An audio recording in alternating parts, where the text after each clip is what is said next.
திமுக கலைஞர் காலத்து அரசியல் இப்போ பண்ண முடியாது அப்படிங்கிறத உணர்ந்துட்டாங்க. அரசியலில் திடீர்னு அதிரடி மாற்றங்கள் எல்லாம் நிறைய கொண்டு வர போகிறாங்க. ஏன்னா இப்போ இளைஞர்கள் முகமாக மாறிடுச்சு. புதிய தலைமுறை வாக்காளர்களுக்கு ஈர்க்கக்கூடிய முகங்கள் தேவைப்படுது. உதயநிதி ஸ்டாலின், அப்புறமா கனிமொழி, இவங்களுக்கு முக்கியத்துவம் கொடுக்கலாம் அப்படின்னு நினைக்கிறாங்க. முதலமைச்சர் ஸ்டாலினை பொறுத்த வரைக்கும் பார்த்தீங்கன்னா, திமுக ஏன் தோற்றுது, திமுக தோல்விக்கு என்ன காரணம் அப்படின்னு பார்த்தீங்கன்னா, நிறைய இடங்களில் மாவட்ட செயலர்கள் மற்ற கட்சி நிர்வாகிகளோட இணக்கமாக செயல்படலை.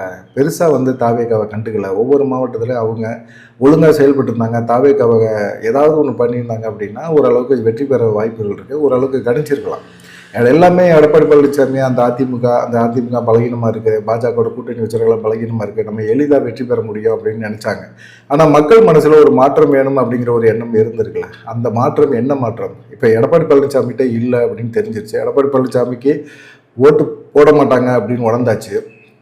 அப்படிப்பட்ட ஒரு சூழ்நிலையில் அவங்க வேறு வழி என்ன இருக்குது, திமுக தானே போட்டாகணும் அப்படிங்கிற ஒரு அலட்சியம் ஒவ்வொரு மாவட்ட செயலர்கள்ட்ட இருந்தது. இந்த மாதிரி சமயத்தில் திமுக அதை கணிக்க தவறிட்டாங்க. சரி, இவங்க மக்கள் எடப்பாடி பழனிசாமிக்கு ஓட்டு போடலைன்னா வேறு வழி இல்லை, நம்ம திமுக தான் ஓட்டு போட்டாகணும் அப்படிங்கிற மாதிரி ஒரு எண்ணத்தில் திமுக இருந்துட்டாங்க. அதுதான் தப்பு.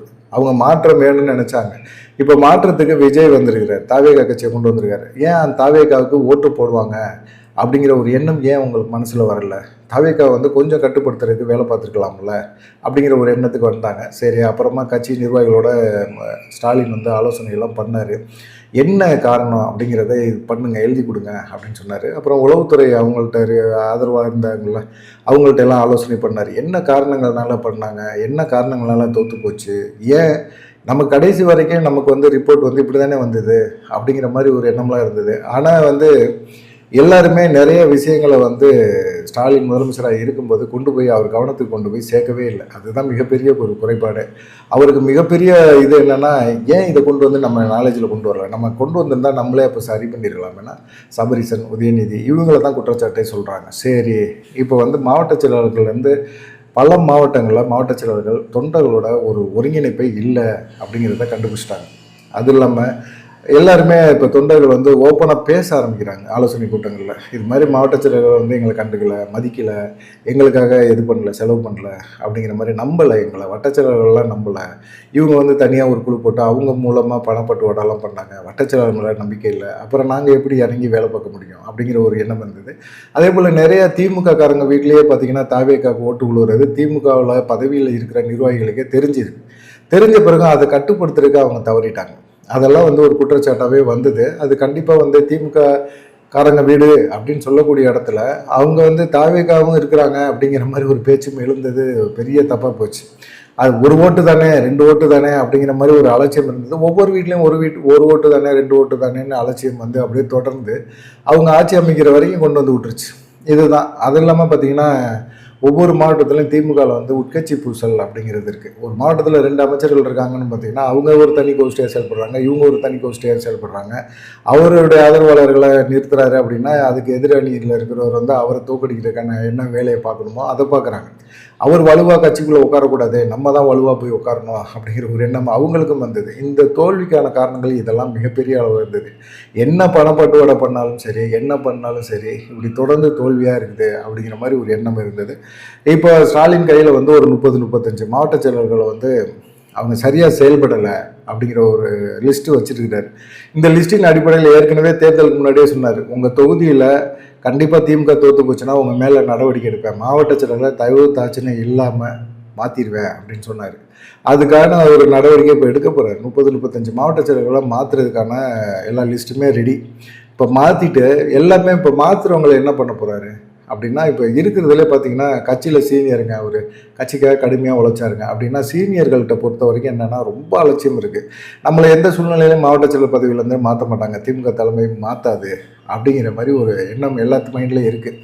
இப்போ இவ்வளோ ஒரு பெரிய கட்டமைப்பு இருக்குது. அதிமுகலேருந்து நிறைய பேர் தாவேகா சைடு போய் சேர்றாங்க. ஆனால் திமுக தரப்புலேருந்து தாவேகா சைடு போய் சேர்றது மிக குறைவாக இருக்குது, இல்லைன்னு கூட சொல்லலாம்.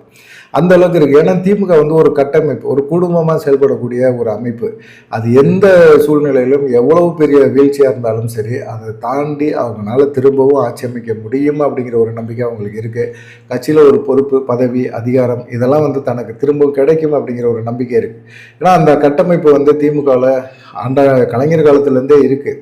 ஆனால் இப்போ மாவட்ட செயலாளர் இருக்கிறவங்க பார்த்தீங்கன்னா இந்த கட்சியில் சீனியராக இருக்காங்க. அவங்களால இன்னைக்கு இருக்க சூழ்நிலையை புரிஞ்சுக்க முடியல அப்படிங்கிற ஒரு கோபம் அவருக்கு இருக்குது. மூத்த தலைவராக இருக்கிறவங்களும் சரி, கட்சியில் மாவட்ட செயலாளர்களாக இருந்தாலும் சரி, செல்வாக்கு மிக்க நபர்களாக இருந்தாலும் சரி, தேர்தல் நேரத்தில் வந்து சுணக்கம் காட்டி அப்படியே இருந்தாங்களே, அவங்க அவங்க தொகுதியை மட்டும் பார்த்துக்கிட்டு மற்ற தொகுதிக்குள்ளே போய் அங்கே பணம் ஏதோ ஒன்று செஞ்சு நம்ம திமுக ஜெயிக்கணும், ஆட்சியில் உட்காரணும் அப்படிங்கிற எண்ணமே இல்லாமல் செயல்பட்டாங்கள்ல, அவங்கள எல்லாத்தையுமே கண்டுபிடிச்சி எடுத்துருக்குறாங்க. அவங்கள்ட்ட வந்து மாவட்ட செயலர் பொறுப்பெல்லாம் பிடுங்கிட்டு உதயநிதி ஸ்டாலினோட இளைஞர் பட்டாளம்னு ஒன்று இருக்குல்ல, அவங்களுக்கு முக்கியத்துவம் கொடுப்போம், இளைஞர்களுக்கு முக்கியத்துவம் கொடுப்போம், அவங்கள வந்து மாவட்ட செயலராக மாற்றுவோம். அவங்க மூலமாக பார்த்தீங்கன்னா நம்மளுடைய வாக்கு வங்கியை கொஞ்சம் துடிப்பாக செயல்பட வச்சோம்னா திரும்பவும் அதிகரிக்கிறதுக்கு மக்களுக்கு நம்பிக்கை வர்றதுக்கு நம்ம செயல்படலாம் அப்படிங்கிற ஒரு எண்ணம் இருக்குது. குறிப்பாக பார்த்தீங்கன்னா தென் மாவட்டம் கொங்கு மண்டலத்தில் தொடர்ந்து கட்சி வந்து ஒரு சரிவை நோக்கியே போயிட்டுருக்கு. தென் மாவட்டங்களை பொறுத்த வரைக்கும் அதிமுகவுக்கும் ஓட்டு இல்லை. தென் மாவட்ட மக்கள் வந்து வெறுப்பாக இருக்கிறாங்க. ஓபிஎஸ்ஸை கொண்டாந்தாச்சு. ஓபிஎஸ் இந்த மாதிரி முகங்களை வந்து தென் மாவட்டங்களோட அதிமுக முகமாக கருதப்படுற நபர்களை கொண்டாந்தாச்சு. கொண்டாந்த பிறகும் இந்த விஜயோட அலையில் வந்து எல்லாமே மாறி போயிடுச்சு. இருந்தாலும் திரும்பவும் நம்ம உள்ளாட்சி தேர்தல் இருக்குது, நாடாளுமன்ற தேர்தல் இருக்குது.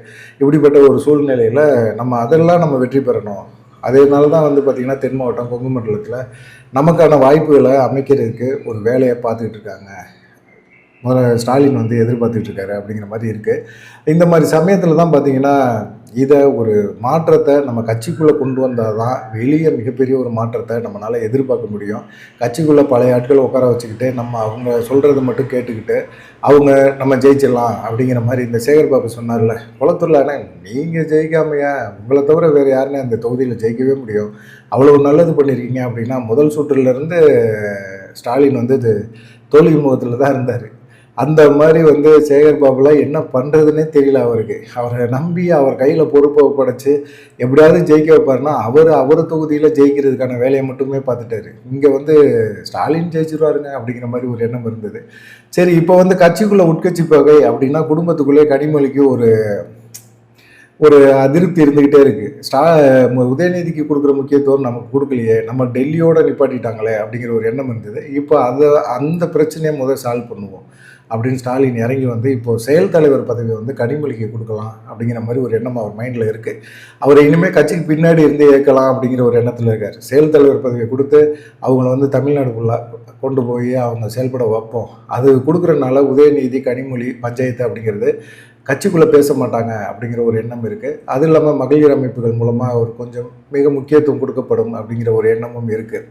அதனால் பார்த்திங்கன்னா இப்போ விரைவில் வந்து செயல் தலைவர் பதவியை வந்து அறிவிப்பாங்க. கனிமொழி வந்து மகளிருக்கான ஒரு முக்கியத்துவத்தை கொடுப்பாங்க அப்படிங்கிற மாதிரி ஒரு எண்ணமும் இருக்குது.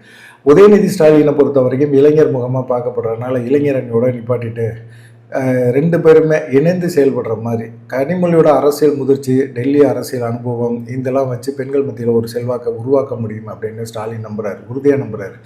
அதனால் ஸ்டாலின் பின்னாடி இருந்து உதயநிதி கனிமொழி இவங்களை வந்து எனக்கு அப்படிங்கிற மாதிரி எண்ணம் இருக்குது.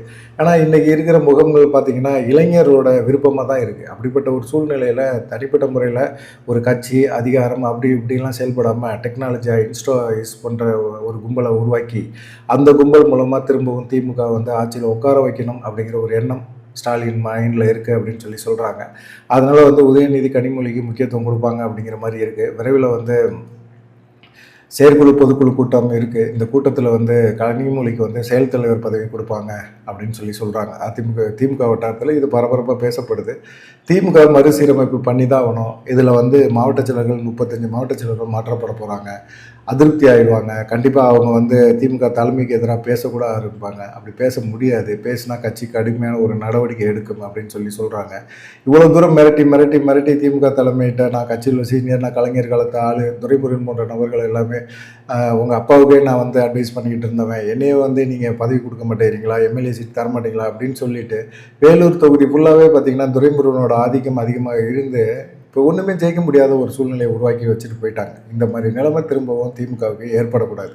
உள்ளாட்சி தேர்தலோ நாடாளுமன்ற தேர்தலோ மிகப்பெரிய அளவில் நம்ம போராடி ஜெயிச்சு தான் ஆகணும் அப்படிங்கிற ஒரு சூழ்நிலையில் கட்சியில் வந்து மேல் மட்டத்திலேருந்து கீழ்மட்டம் வரைக்கும் மாற்றங்கள் இருக்குது. கனிமொழி செயல் தலைவராக இருப்பார், உதயநிதி ஸ்டாலின் வந்து இளைஞர் அணியாக இருப்பார், அதே போல் 35 மாவட்ட செயலர்கள் மாற்றம் இருக்கும் அப்படின்னு அடித்து சொல்கிறாங்க. இது எந்த அளவுக்கு சாத்தியப்படும்? இந்த மாற்றங்கள் எல்லாம் கொடுத்துட்டு கொஞ்சம் துடிப்பு மிக்க இளைஞர்கள் கையில் வந்து கட்சியை ஒப்படைக்கிறதுக்கு ஸ்டாலின் வந்து முடிவு எடுத்துட்டாரு அப்படின்னு சொல்கிறாங்க. இதை எந்த அளவுக்கு நீங்கள் பார்க்குறீங்க? இந்த மாதிரி கொடுக்குறனால கண்டிப்பாக கட்சியில் ஒரு மிகப்பெரிய மாற்றம் உள்ளாட்சி தேர்தலில் வரும்னு நினைக்கிறீங்களா? இளைஞர் கையில் கொடுக்கும்போது தான், இளைஞர்கள் செயல்படும் போது தான் அது கண்டிப்பாக வந்து மிகப்பெரிய ஒரு மாற்றத்தை ஏற்படுத்தும். மக்கள் மனசில் ஒரு தீராத ஒரு வடு திமுக மேலே இருந்துச்சுன்னா அந்த வடுவெல்லாம் நீக்க முடியும் அப்படின்னு சொல்கிறாங்க. எம்ஜிஆருக்கு அப்புறமா இப்போ விஜய் பார்க்குறாங்க அப்படிங்கிற ஒரு விஷயம் பெண்கள் மத்தியில் குறிப்பாக தெரியுது. அப்படிப்பட்ட ஒரு சூழ்நிலையில் விஜய் ஒரு நிரந்தர முதலமைச்சராக உட்காந்துருவாரோ அப்படிங்கிற ஒரு பயம் திமுகவுக்கு இருக்குது. அதுக்காக களத்தில் இறங்கி வேலை பார்த்தே ஆகணும் அப்படின்னு சொல்லி களத்தில் இறங்கி வேலை பார்க்குறாங்க. பார்க்கலாம். இந்த மாற்றங்கள் வந்து தலைமையிலேருந்து கீழ்மட்டம் வரைக்கும் இருக்கும் அப்படின்னு சொல்கிறாங்க. உங்களுடைய கருத்து என்ன அப்படிங்கிறத மறக்காம கமெண்ட் பண்ணுங்கள். நன்றி, வணக்கம்.